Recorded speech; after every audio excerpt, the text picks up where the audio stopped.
Welcome to Despicable Maine Deep Dive Podcast. Today on the show, how this one simple law and would change the world overnight. We're diving deep into a concept that, well, our source material suggests is a simple law that could literally, and I'm quoting here, change the world overnight. So our mission today is to unpack this really radical idea for holding politicians accountable. We're talking about a proposed law that would punish hypocrisy with a life sentence without parole for government officials. We're going to explore how this potentially world-changing idea might actually work, what its goals are like, finally ending false campaign promises, its potential upsides, and also its pretty significant risks and complexities. Our sources for this deep dive, we've got the original proposal itself, plus analysis looking at the potential impacts, the implications. Yeah, some very specific examples too. And it's really crucial, I think, to understand right from the start, as the source makes pretty clear, that while the core idea sounds simple, right? Punish hypocrisy at the highest levels, the actual process, defining it, proving it, enforcing it, and then all the ripple effects. It's incredibly complex. This isn't just like a minor policy adjustment. It's framed as a fundamental rethink of political accountability, and it seems driven by this really deep-seated public frustration. Absolutely. So let's just jump right into the heart of it then. The central idea presented in the source, it's stark and incredibly direct. Enact a law. It targets all government officials from the very top, elected officials, right down to presumably appointed roles too, and the punishment for hypocrisy, life sentence. No possibility of parole. That's the core.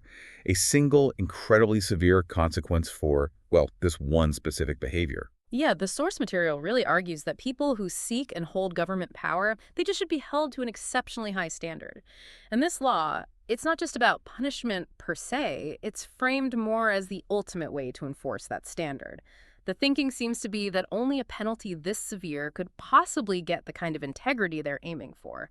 It's basically trying to inject an absolute consequence into a system often seen as, well, lacking consequences for certain kinds of behavior. And the main driver, the primary goal stated right there in the source material, is explicit. No more false campaign promises. Just pause and think about that for a second.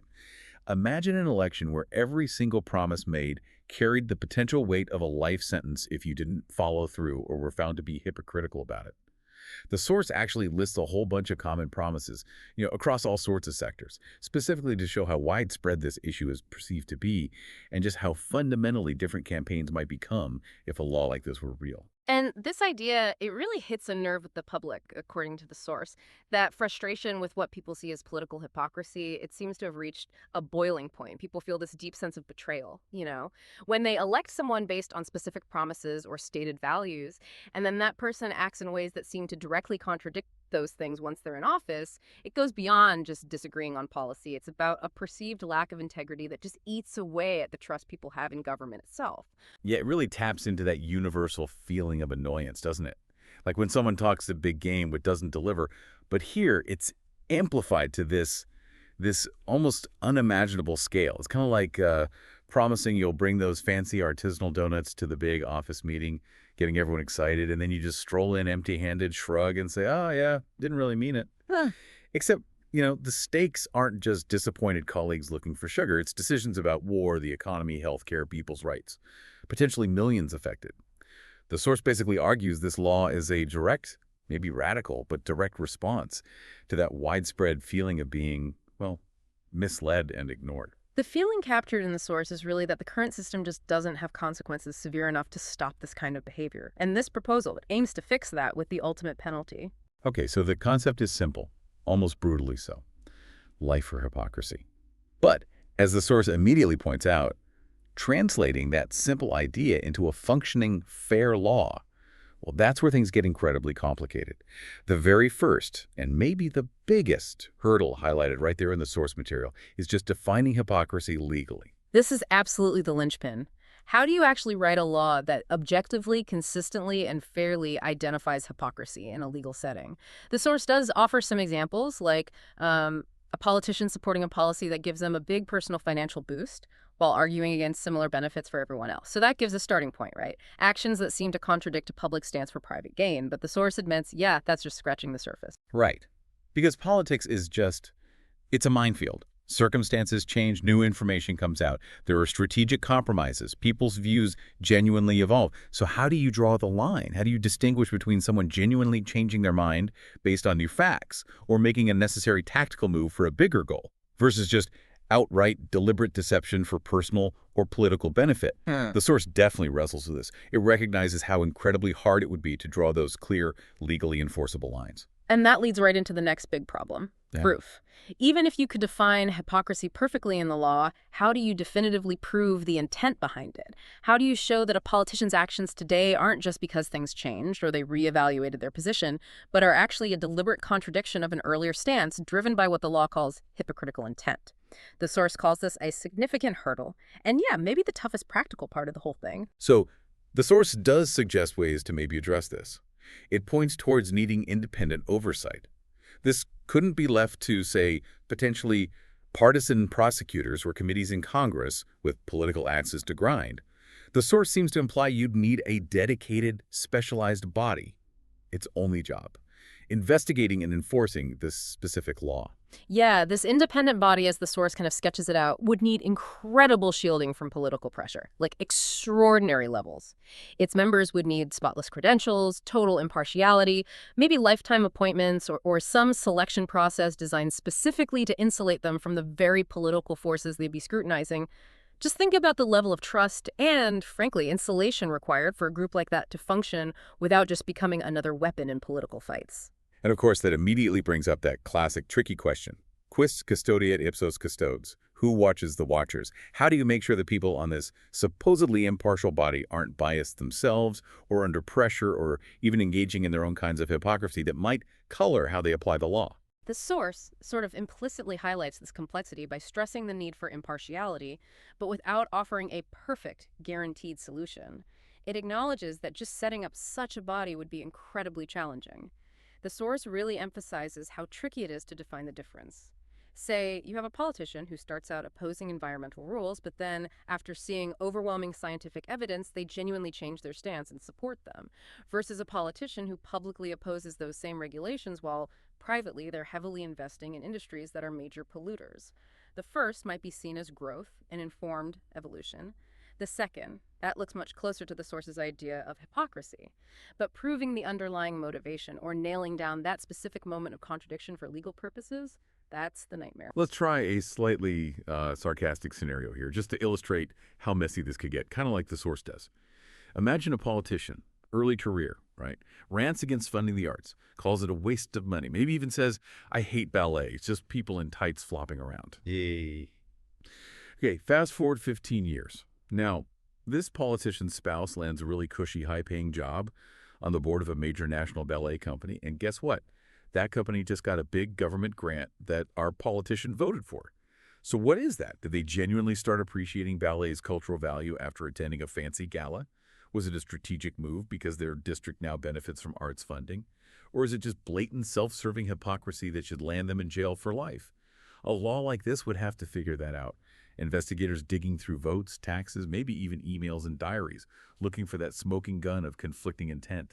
It just seems incredibly messy when you picture the specifics. And the source gives us more grounded examples, but they're equally challenging. They mention cases where, say, a politician votes against healthcare reform or cuts public health funding, but then uses their office or influence to get themselves or their family top-tier healthcare access or special benefits not available to the public. Or think about a lawmaker who builds their whole career on being fiscally responsible, pushing for lower taxes, maybe even cuts for the rich.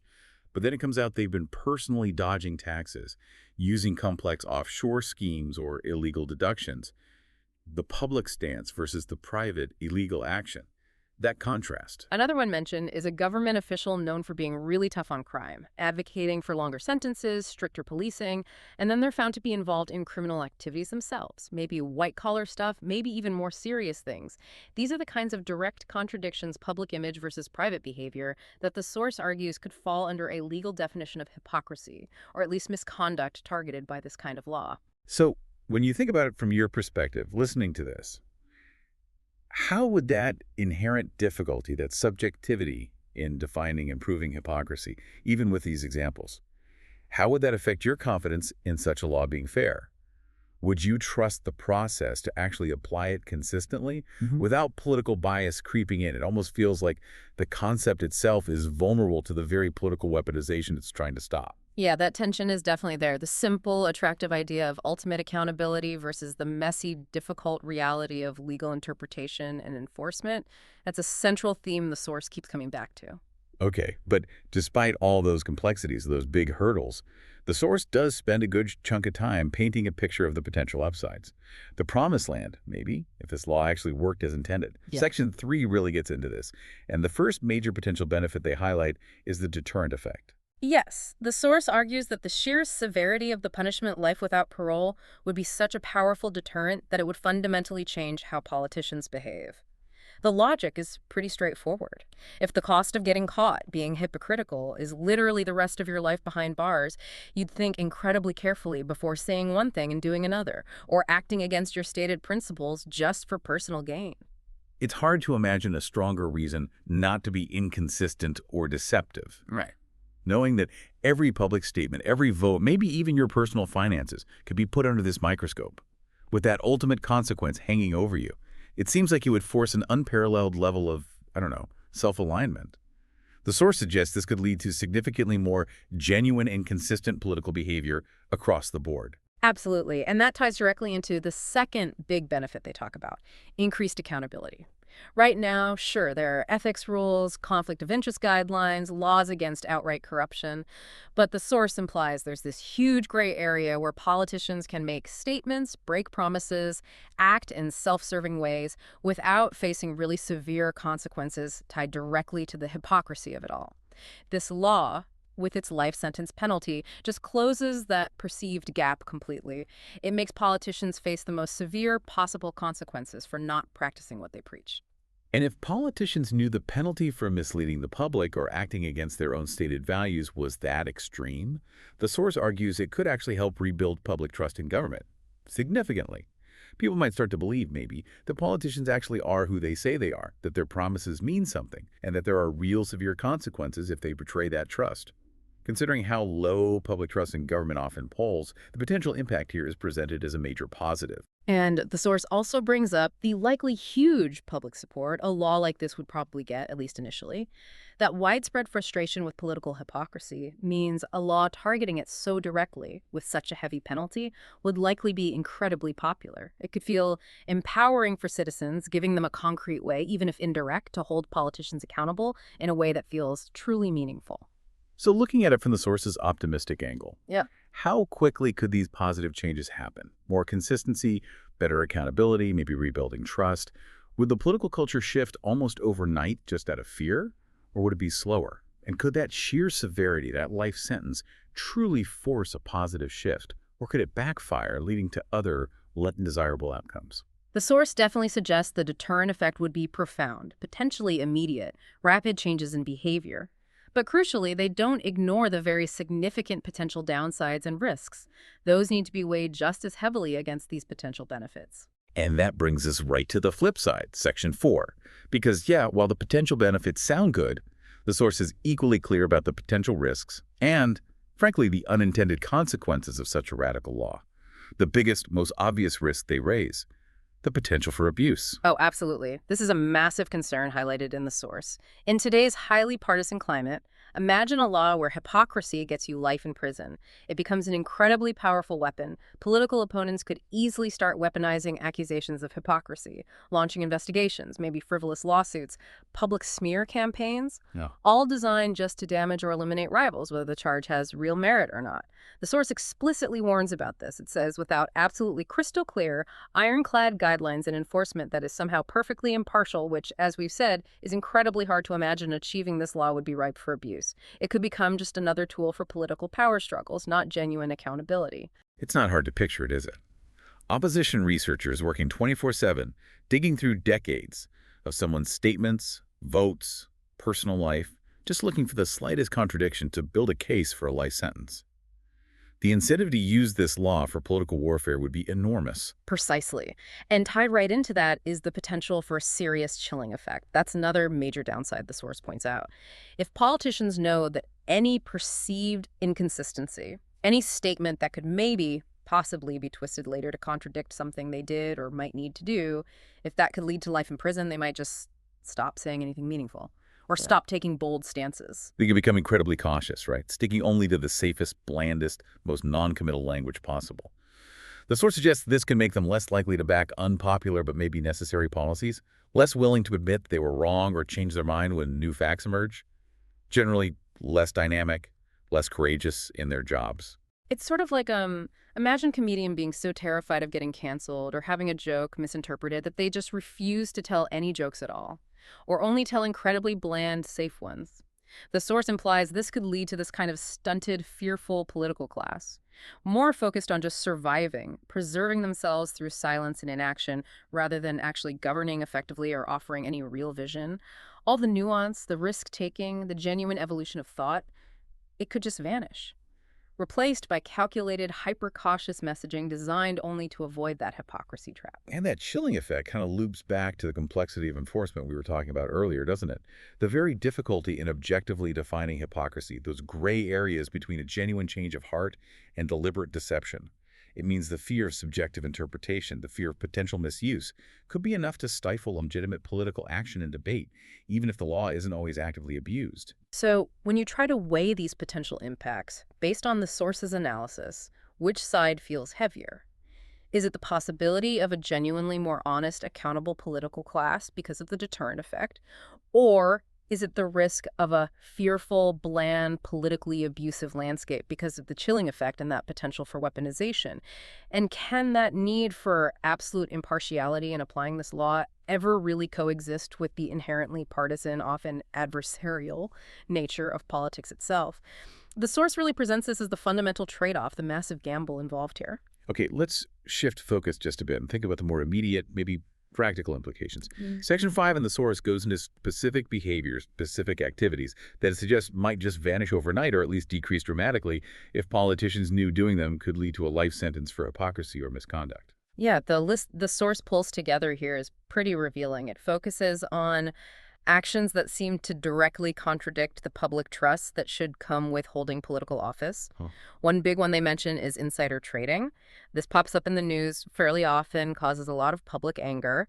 You know, politicians or their connections getting access to non-public information because of their job, and then using that info to make profitable stock trades before the rest of the market knows. And how does the source frame that as hypocrisy? It's not just that it might be illegal already, right? It's hypocritical, because these are the very people making the laws about financial markets, talking about transparency and fairness. But then they use their special position, which is supposed to be for public service, to enrich themselves in ways that average citizens just can't. They set the rules for everyone else, but play by a different secret set of rules themselves. Exactly. The source implies that direct contradiction, public duty versus private, self-serving, often illegal financial moves, that's the kind of hypocrisy this law would be aimed at. Corruption and bribery are also high on this list. Now, obviously, those are already illegal. But the source suggests that adding the potential penalty of a life sentence for taking a bribe or engaging in corrupt acts would dramatically ramp up the disincentive. It basically raises the stakes for getting caught to the absolute maximum. Conflict of interest is another key behavior they mention, like politicians voting on laws where they or their close family have a direct financial stake, or taking actions that clearly benefit their own businesses or major donors. This is seen as hypocritical by the source because, again, their public duty is supposedly to represent their constituents or the country. But instead, they're using their official power to serve their own personal interests or those of their allies. They campaign saying, "I'll serve you," but end up serving themselves. Voter manipulation is on the list, too. The source argues that the pressure to make really ambitious, maybe even false, promises just to get elected might go down if there were severe consequences for not actually following through. This could lead, the source hopes, optimistically, to more honest and transparent campaigning. Politicians being more careful about what they promise because they know they might be held to account for it big time. And related to that, just lying and deception in general, the source suggests that if every word, every action was under this potential scrutiny for hypocrisy, Maybe there'd be less casual dishonesty or deliberate misleading from politicians, potentially fostering a more honest and transparent political culture overall. Self-dealing gets an explicit mention using your government job for personal financial gain, like awarding contracts to a company you secretly own, or pushing for regulations that specifically benefit your own business ventures. The source sees this as a clear-cut case of hypocrisy, abusing the public role for private enrichment. Pork barrel spending is also listed. Directing public money to specific projects in a politician's home district, often seen as wasteful or mainly designed to help political allies or win re-election votes.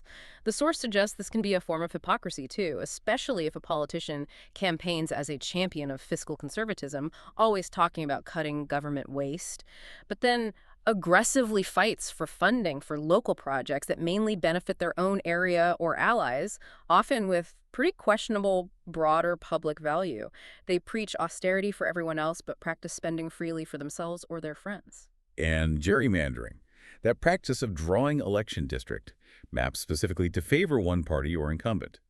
The source frames this as inherently self-serving behavior that contradicts the whole idea of fair and equal representation. You claim to uphold democracy, but you manipulate the system to water down your opponent's votes and lock in your own party's power, often effectively disenfranchising a lot of people in the process. It's a really interesting list, isn't it? It mixes things that are definitely already illegal, like bribery or insider trading, with things that are common, maybe criticized, but often legal political tactics, like pork barrel spending, or maybe even gerrymandering, depending on court rulings.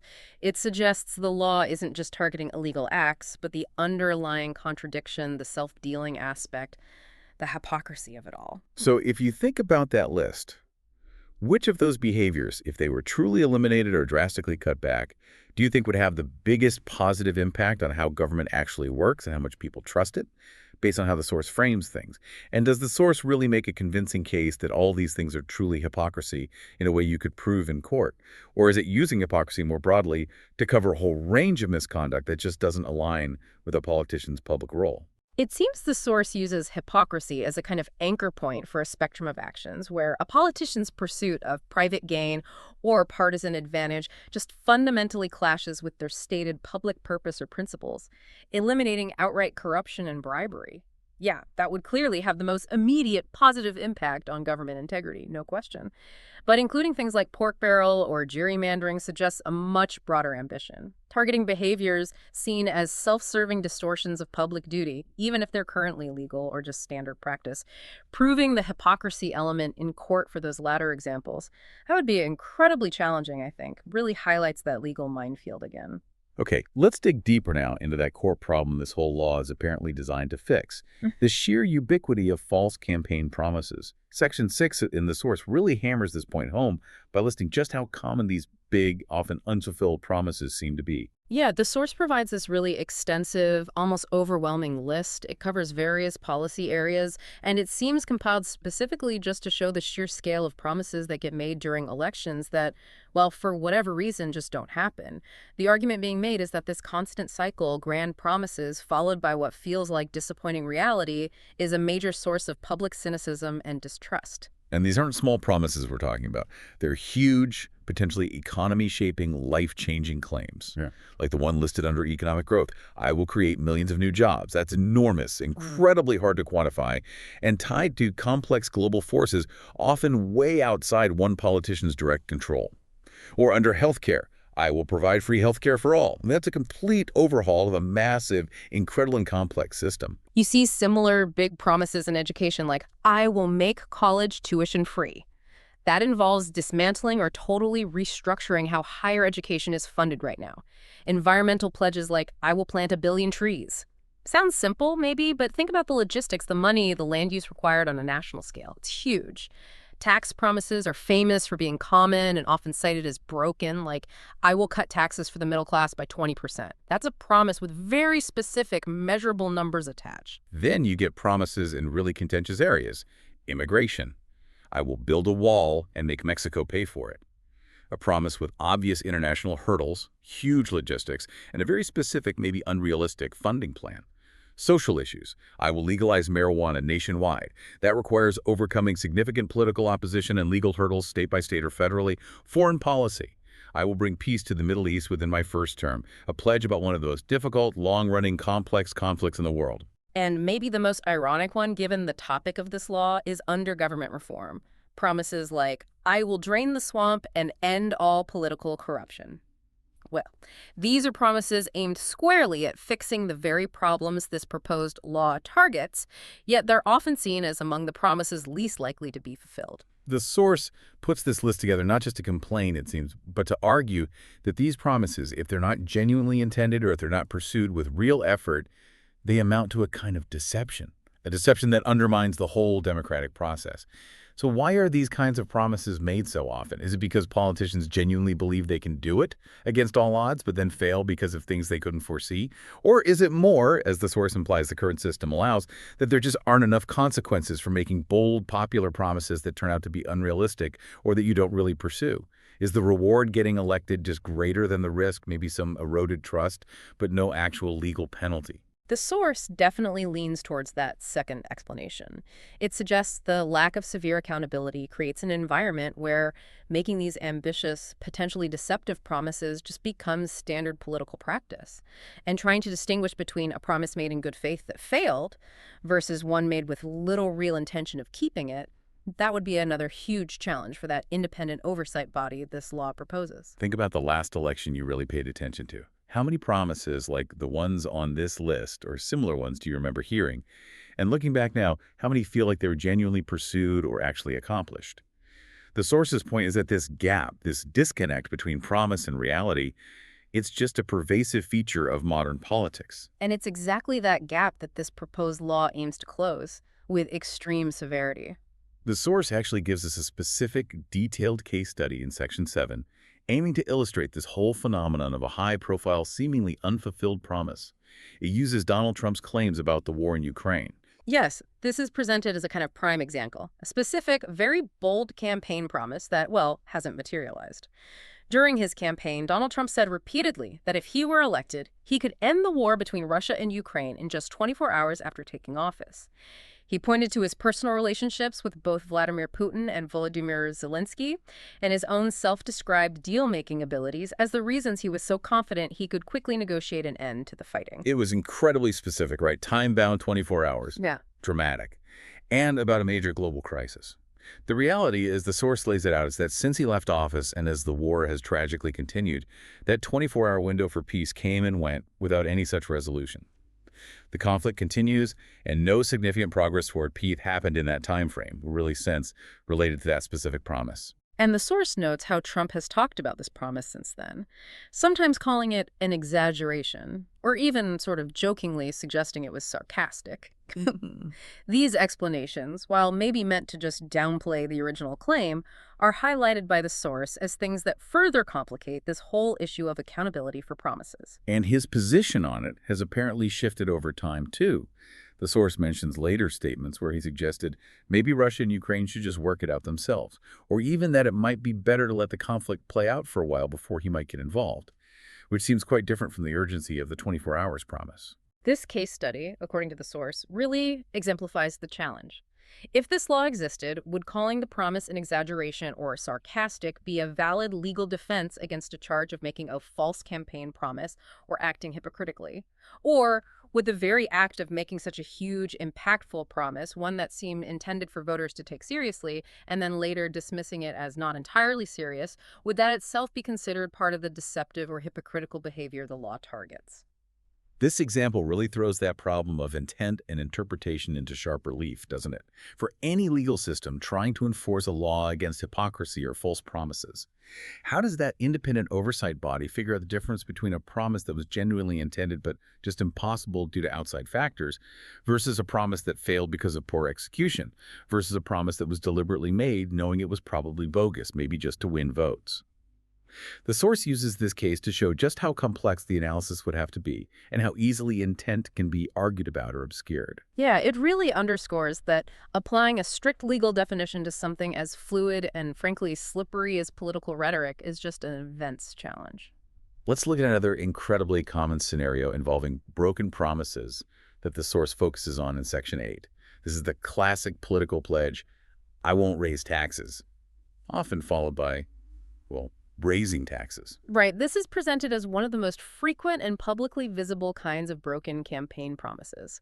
The source brings up George H.W. Bush's 1988 presidential campaign as probably the most famous example. He made that very specific, very memorable pledge, read my lips, no new taxes. It directly addressed public worries about government spending and taxes at the time. And yet, despite that really explicit promise, he later signed a budget deal in 1990 that did include tax increases. He argued at the time it was necessary, to deal with the federal deficit. And the source notes the huge political fallout from breaking that promise. It's widely seen as a major reason he lost his re-election bid in 1992. So this case shows how a broken promise can have real political consequences for a politician, even without this kind of extreme anti-hypocrisy law. The source then quickly mentions several other, more recent examples, just to show this isn't some isolated historical thing, but a recurring pattern in politics.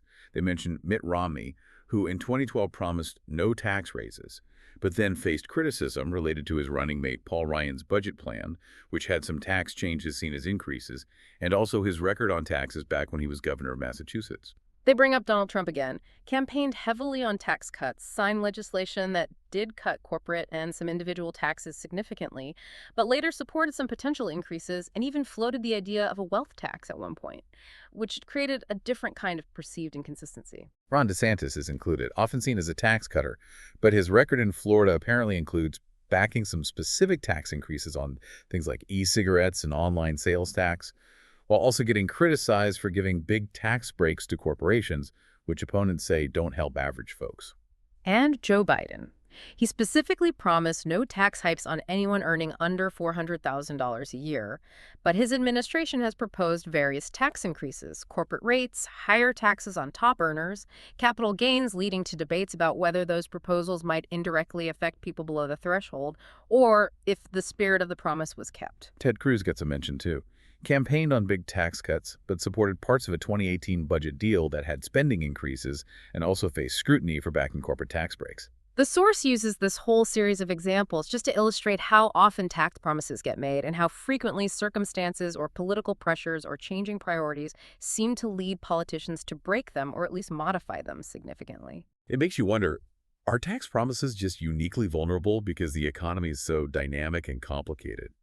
Or is it because they're such powerful campaign tools, easy to say, but really hard to keep without making tough choices elsewhere? Why might politicians feel they have to break this kind of promise sometimes?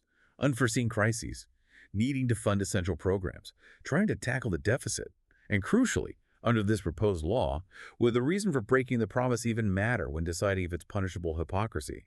If George H.W. Bush broke his promise to cut the deficit, would that be a valid defense?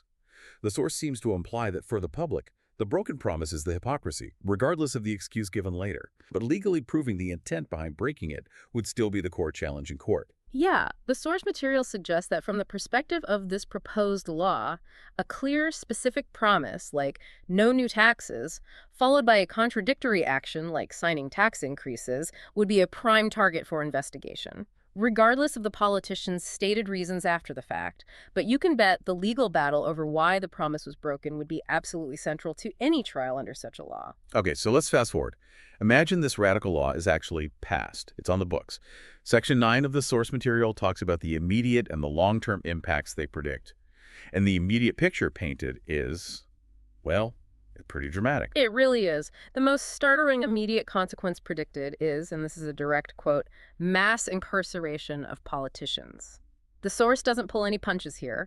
It suggests that if this law were applied rigorously based on past and current behavior, a significant number of incumbent politicians at various levels of government would likely be found guilty of hypocrisy or related misconduct as defined by the law. This would lead to, quote, significant turnover in political leadership on a scale we've probably never seen before. Mass incarceration. Significant turnover. Wow, that's intense. And logically, this would create a huge vacuum of power, wouldn't it? The sudden removal of potentially a large number of experienced politicians, maybe across different branches and levels of government all at once. The source says that could lead to temporary chaos in a scramble for leadership. Who steps in? How do you choose or elect replacements fast enough to keep the government running? The source flags this as a very real, potential immediate consequence. chaos. But on the other side of the immediate impact coin, the source predicts a surge in public satisfaction. They suggest that after potentially years of frustration with political hypocrisy and feeling like there's no accountability, the public seeing this law actually enacted and enforced, leading to real severe consequences for politicians, would result in this initial wave of approval, a strong sense of justice served. There'd likely be this feeling, at least for a while, that the system is finally tackling a core problem head-on. So potential government disruption and chaos may be offset, at least initially, by this feeling of public vindication. Okay, what about the longer-term picture, according to the source's predictions? How does the landscape shift over time? Over the long haul, the source predicts a fundamental change in who runs for office and how they act once they get there. They anticipate increased caution and honesty. Future politicians, knowing that life sentence is hanging over them for hypocrisy, they'd be extremely careful about the promises they make, the positions they take, and making sure their public words match their private actions. This is presented as the sustained positive outcome of that strong deterrent effect, potentially leading to a more genuinely honest political class in the long run. But there's a potential downside to that caution too, isn't there? The source mentions reduced political ambition. The sheer personal risk involved, life in prison for a perceived misstep, might just scare off many capable people from even thinking about a political career. Yes, the source definitely sees this as a potential negative. It suggests it could lead to fewer candidates running, maybe reducing the diversity of backgrounds, perspectives, experiences we see in government, maybe only people with absolutely spotless pasts and this ironclad commitment to consistency, or perhaps people who are just less likely to be scrutinized because they're less prominent might feel safe enough to enter that arena. And finally, the source predicts enhanced scrutiny in the long term. The very existence of a law like this would naturally lead to more intense public and media focus on accountability, on ethical behavior, potentially driving the development of even stronger oversight mechanisms to watch politicians' words and actions. So, thinking about the long term, how would a political system actually fill that power vacuum after a potential mass incarceration? Could new, maybe less experienced leaders really step up quickly enough? Would the public trust them amid all that disruption? And is that reduced political ambition, fewer people willing to run because the stakes are just so incredibly high? Is that truly a bad thing? Or could you argue it just filters out people who aren't genuinely committed to absolute integrity? The source presents it as a potential negative, implying we might lose valuable talent or perspectives. That's a really critical question the source leaves us grappling with, isn't it? About the kind of political class this law would ultimately create. Maybe one with unparalleled integrity, but also potentially limited ambition, maybe less diversity, operating under this constant fear of making a mistake. The implications are just profound. They really touch on the very nature of what political leadership and public service even mean. Okay, so we've taken this really deep dive into the source material, exploring this genuinely radical proposal.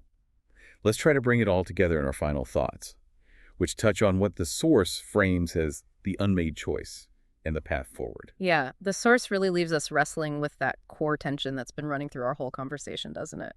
On one hand, you have the powerful, almost utopian appeal of achieving ultimate accountability, real political integrity through this radical law. But then that's sharply contrasted with the huge practical challenges of actually making it work, the significant risks of it being abused, and the potential chilling effects it could have on political courage and maybe even just basic functioning. And just to be concrete about it, the source does identify specific kinds of behaviors that they argue could potentially lead to prison under this hypothetical law. These serve as examples of the hypocrisy or misconduct being targeted. Things like breaking clear tax pledges after promising not to, voting against policies or taking public stances against them, while personally benefiting from those very things, like in healthcare, or maybe environmental issues if it's tied to personal investments. Clear conflicts of interest where public duty seems sacrificed for personal or allied gain. Using your position for private financial benefit through self-dealing, maybe even certain kinds of pork barrel spending if it contradicts a stated fiscal stance. And of course, engaging in already illegal acts like insider trading or corruption while putting forward this public image of integrity. These are the kinds of actions the source points to as tangible examples of the hypocrisy or contradictory behavior they believe warrants that ultimate penalty. The argument is that these actions fundamentally break the trust placed in public officials. And the final really powerful point the source makes is about the consequence of not having a law like this. What happens if we don't do something this radical? The source argues that without this kind of severe existential accountability, politicians might feel, and maybe they are emboldened to keep making grand, maybe unrealistic promises without fearing any real repercussions if they fail to deliver, or if they act in ways that contradict their stated values. The source concludes that this ongoing cycle, this pattern of making and breaking promises, contributes significantly to and just keeps eroding public trust in our government institutions. The source basically presents the current political landscape with its perceived lack of truly severe consequences for hypocrisy and broken promises as a key reason for the cynicism and distrust so many citizens feel towards their representatives. The unmade choice, as the source sees it, is whether we accept the status quo with its known costs to trust and integrity, or whether we pursue a radical solution like this one, a solution with immense potential benefits, but also profound, maybe dangerous risks. It leaves you, the listener, with a really significant question to think about, drawn right from the heart of this source material. If the source's analysis is right, if not having this level of severe accountability genuinely emboldens politicians to break promises and deepens the erosion of our collective trust, what's the actual cost of just keeping things the way they are now? What's that cost to you? Is that cost acceptable? Or does the source highlight a problem so fundamental that maybe radical solutions start to feel necessary, despite all their inherent dangers? Or maybe, looking at all those risks and complexities, the potential for chaos, for abuse, for that chilling effect, does the source implicitly challenge us to think harder? Is there a less radical, maybe less dangerous way to get the kind of accountability and integrity that this proposal argues we so desperately need in politics today? It's a really complex trade-off. No easy answers here. But the source definitely forces us to confront the severity of the problem, at least as they see it. That's definitely something to keep thinking about long after we finish here. Indeed it is. Thanks for tuning into the Despicable Me Deep Dive podcast. We hope this intense look into the concept of holding politicians accountable with such extreme measures has given you a lot to consider about the nature of political promises, accountability, and trust. Remember, the United States has been hijacked. So soon, living in the United States will be theft of your life.